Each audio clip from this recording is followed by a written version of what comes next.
2024-এর 22 জানুয়ারি মনে করে দেখুন রাম মন্দিরের উদ্বোধন হয়ে গেছে। সব ভাই জানেন, খুব ভালো করে বুঝবেন যে রাম মন্দিরের উদ্বোধন হয়েছে 2024-এর 22 জানুয়ারি।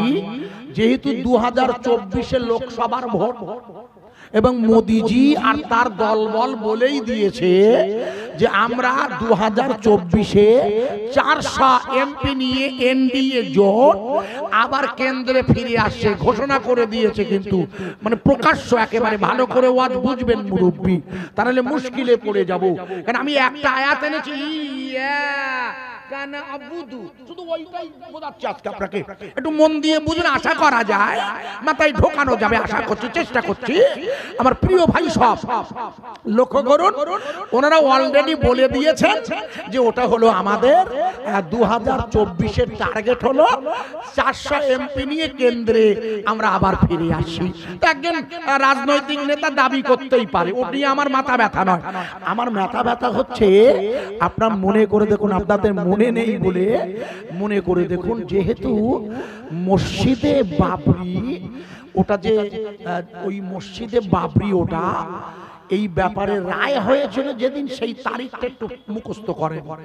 যেদিন মসজিদে বাবরি আর রাম জন্মভূমি এই মামলার রায় বার হয়েছিল সেই দিনটা ছিল 2019-এর 9 নভেম্বর। তারিখটা মুখস্থ রাখেন, কাজে লাগবে।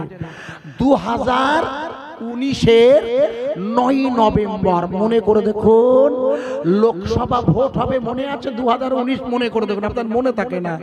2019-এর নভেম্বরের 9 লোকসভা ভোট হচ্ছে না, 19 কিছু মনে করতে পারেন না, মনে করে 2019-এর 9 নভেম্বর প্রধান বিচারপতি মিস্টার রঞ্জন গগৈ সুপ্রিম কোর্টের মামলার রায় দিয়ে প্রথমেই লিখে দিয়েছিল, মুখস্থ করে নিন, লিখেছিল it is Moscow is established in 1528 century। বিচারপতির বক্তব্য লেখা আছে, মামলার রায়টা কিনে নেবে 60,000 টাকা দাম, এখন অবশ্য কমে গেছে, একটু কম হতে পারে 2-10,000। রায়টা তুলে নেবেন, কপিটা কাজে লাগবে। ওই মামলার রায়ে বিচারপতি লিখে দিয়েছিল এটা হলো মসজিদ, এটা হলো মসজিদ 1528 সালে তৈরি। ওই মামলার রায়ে লিখে দিয়েছিল আগামীতে আর কোন মামলা, এরপরে আর মসজিদ আর মন্দিরের কোন মামলা আর চলবে না। 1991 সালের কেন্দ্রীয় সরকারের বিল অনুযায়ী নতুন করে কোনো আর মন্দির মসজিদের মামলা চলবে না। অথচ মনে করে দেখুন বিগত দিন 20 হলো কাশীর বিশ্বনাথ মন্দিরের গায়ে জ্ঞানবাপী মসজিদের বেসমেন্টে এলাহাবাদের হাইকোর্ট পুজোর নির্দেশ দিয়েছে, ওখানে পুজো করবে। অথচ ভারতীয় সংবিধানে বিল পাস হয়ে আছে 1991 সালের পর যত মামলা হবে কোনো মামলা টিকবে না, এটাই হচ্ছে লাস্ট মামলা। অথচ ওরা সেই মামলার বিচারটাকে না মেনে নতুন করে জ্ঞানবাপী মসজিদ আর মথুরার মন্দির বানানোর জন্য চারিদিকে নতুন এক আন্দোলন শুরু করেছে। তার মানে হলো আমি বোঝাতে চাইছি আসলে পরিকল্পিতভাবে পৃথিবীর জমিন থেকে এরা আল্লাহর নাম উঠিয়ে দিতে চাইছে। আমার কথা কি বোঝা যাচ্ছে ভাইয়া? পরিকল্পিতভাবে, আমি উদাহরণ দেব ছোট করে করে, আগে একটু মাথায় ঢুকিয়ে দিই। এরা পরিকল্পিতভাবে লা ইলাহা ইল্লাল্লাহর কালেমার দাওয়াত উঠিয়ে দিতে চায়। আমি প্রথমেই যেটা আপনাকে বোঝাতে চাইছি সেটা হচ্ছে, আমি যুক্তির খাতিরে ধরে নিচ্ছি, প্রথম যেটা বোঝাচ্ছি ভাইয়া, আমার কথাগুলো কি বোঝা যাচ্ছে ভাইয়া? ভালো করে বুঝবেন, আমি যুক্তির খাতিরে বুঝাচ্ছি। 2024-এর লোকসভা ভোটে মোদিজি আবার ফিরে এলেন, আমি বোঝাচ্ছি, আসবে কিনা আল্লাহ জানে, ওটা পরের পর্ব।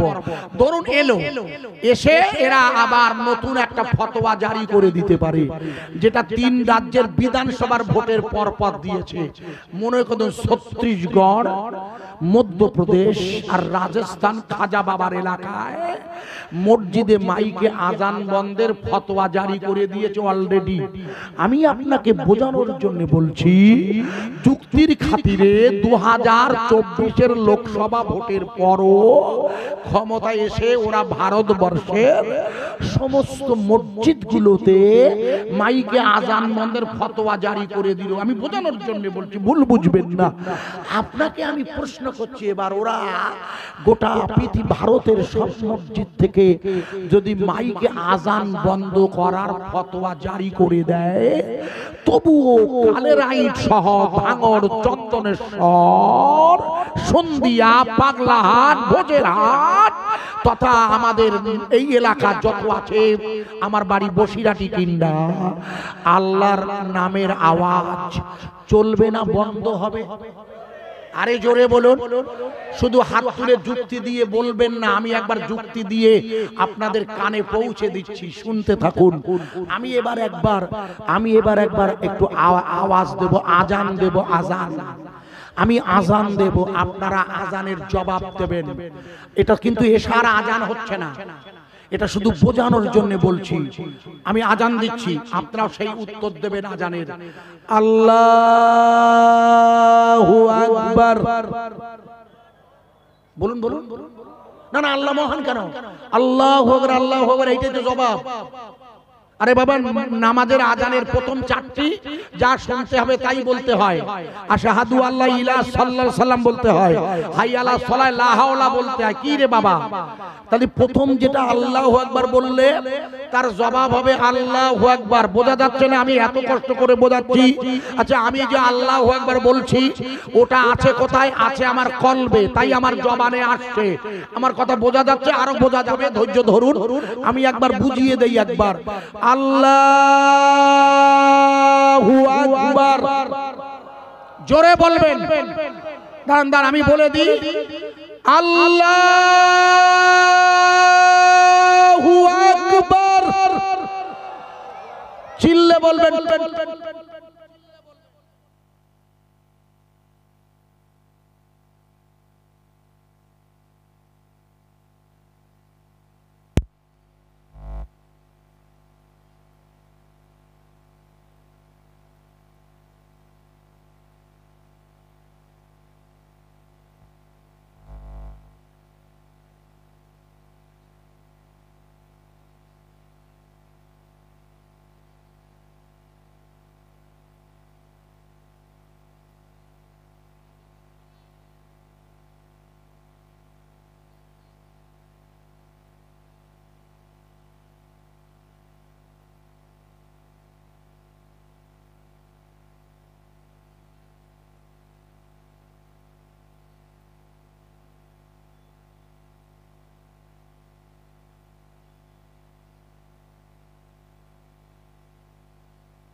চিল্লে বলুন।